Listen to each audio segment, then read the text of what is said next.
Hello, labor. I tell you, aren't you tired by now? Well, you've heard 14 of us? 10 minutes, you already put it up. I'm using up my time. I'm not going to, okay. Folks, look, I know Rich can't be here, but I hope he's listening. He's a friend, and you guys are, and women are amazing. Ken, the IBW, I was saying a little moment ago, if the storms are going through here, that actually go through, and next time someone sees one of these guys climbing up a pole, fixing a generator in a lightning storm, hope the hell they realize they need him or her a hell of a lot more than they need an investment banker, but that's a different story. No, I'm not joking. I'm not joking. And Charlie, thank you very much. Look, I wouldn't have won my first race were it not for labor. My state used to be a right-to-work state, and you've probably heard there's a few corporations in Delaware, but I've been proud to be pro-labor my whole career. As that old saying goes, you all brung me to the dance. That's how I got elected in the first place, not a joke. And I'm incredibly proud, and Delaware have a reputation of being a labor votes for Biden. That was the labels we always used, and I hope before it's over I can convince you all of that as well. But the other part you already do know, Biden votes for labor. I was raised to understand that, the fact is that Wall Street didn't build this country. Ordinary middle-class Americans given half a chance built it. And the only reason, this is not hyperbole, I've been saying this for over 35 years, there's only reason we have a middle class is unions, not labor, unions, organized labor, unions.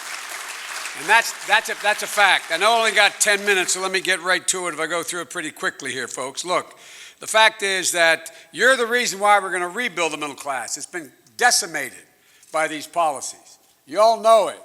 The bottom's fallen out. Without the middle class growing, we're all in trouble. The poor are getting poorer. Over half the American people think their children will not be able to have the same standard of living they have. In fact, the union movement is your right to organize, and you're the only counterweight out there to corporate greed. You're the only counterweight, the only one keeping the barbarians from the gate. When's the last time you sat across a table negotiating with a business manager for an outfit, a corporation, and they looked at you like they actually respected you? I'm not joking. Think about it. Think about it. When's the last time that happened? Look, there's been a war on labor's house for a long time now, well over 2 decades, and that war has not diminished at all. And what they're trying to do now is run the whole table on union and non-union workers. Right here in Iowa, you've been in the front lines. You've had to deal with 2 great governors, Branstad and Reynolds, and a right-wing legislature that has gone out of its way to decimate you, to gut labor protections, the public sector unions, collective bargaining rights. But not just here in Iowa, all across America it's happening. It's all about greed. It's not only about trying to break unions, it's about attempting to eliminate the ability of individuals to be able to organize. What people don't even realize, and maybe you all don't even realize, over the last 15 years, you have about 40% of the major corporations, when you go to work for them, the Fortune 500, you got to sign an agreement to say you will not discuss your wages with any other employee. What's that all about? It's all about being able to continue to pay women less. It's all about being able to not have you compete for higher wages and say, look, Charlie's doing what I'm doing, I'm getting less. That's what it's about. How many people in America have to sign? 40 million people. 40 million people have had to sign non-compete agreements and are hourly workers. You can't work for Jimmy John's. You have to sign an agreement. You won't go across town and try to get 10 cents more working for McDonald's. What's all that about? It's all about greed. It's all about pushing down wages. And what do we do with those wages? They all go to stockholders. They go to corporate entities that in fact do not count anybody as being part of their obligation other than their shareholders. Ladies and gentlemen, the same thing happens about overtime. Look what's happened. You have in the United States of America, 4 million people were classified as management last year who were no more management than I can fly, than if you control the guy or the woman who brings out the forklift to stack the spaghetti sauce on the shelf, you're all of a sudden management. That cost 4 million workers in America $1.2 billion last year.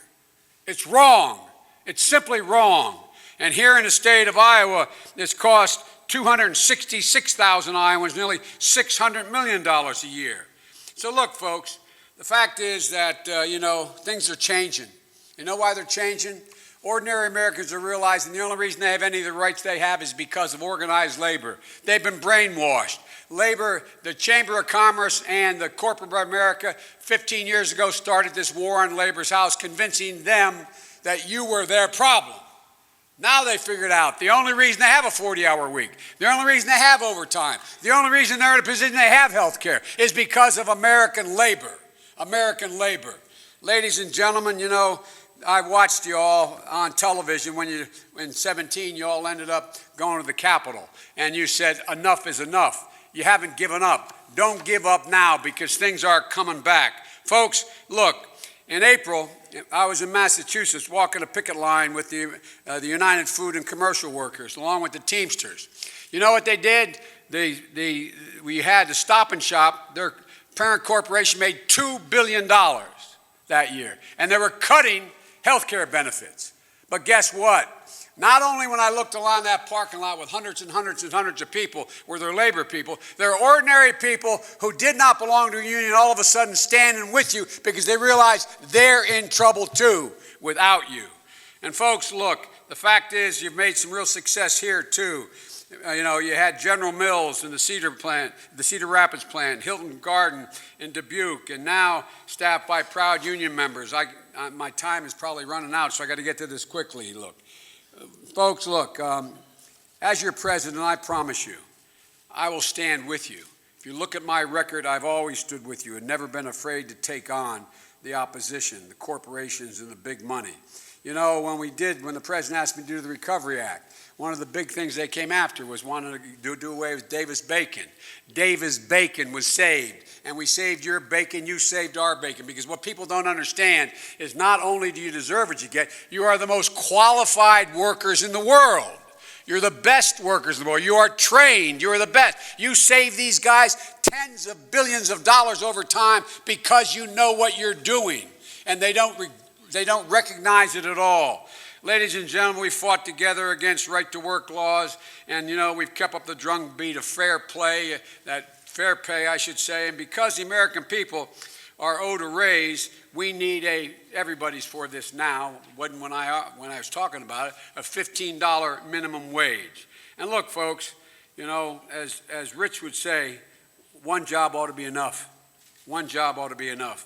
And I promise you, if I'm elected your president, if you see fit to support me as you have throughout my whole career, I promise you the collective bargaining right will be sacred in my administration. The right to organize, I mean it. The right to organize will be sacred. I was the original co-sponsor, but we would have made it easier to organize. And folks, here's what I want to do. I want to not only want the PRO Act, but the fact of the matter is we've got to put real penalties in the way of these employers who try to intimidate you from being able to organize. Captive audience meetings, threats of retaliation, taking out ads, firing labor organizing like Boeing did. Not only should the corporation pay, the individuals who do it, including the CEO, should pay out of their pockets, not out of the pockets of I mean it. I absolutely, positively mean it. That's the only thing that's going to stop it, because their pay is just outrageous to begin with. And ladies and gentlemen, when there's a National Labor Relations Board in my administration, they'll be back wearing striped shirts, and there will be unions recognized. There will be representation there. And, my dad used to have an expression. He said, Joey, a paycheck's about a lot more, a job is about a lot more than a paycheck, about your dignity. It's about respect. We got to start treating American workers and those who you've organized with respect. With respect. The way I see it, my health care proposal, and it's the only thing I'm going to say about it, you've negotiated really hard for your benefits with your union, with the employer.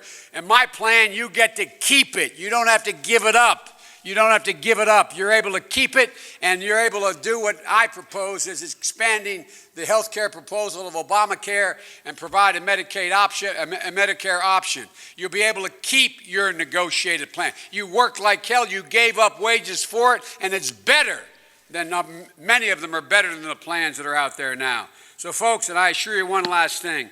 There will be no trade agreement in my administration without organized labor sitting at the table. God love you. I need you. Look me over. I promise you, you'll never have a better friend in the White House. I guarantee it. Thank you all very much.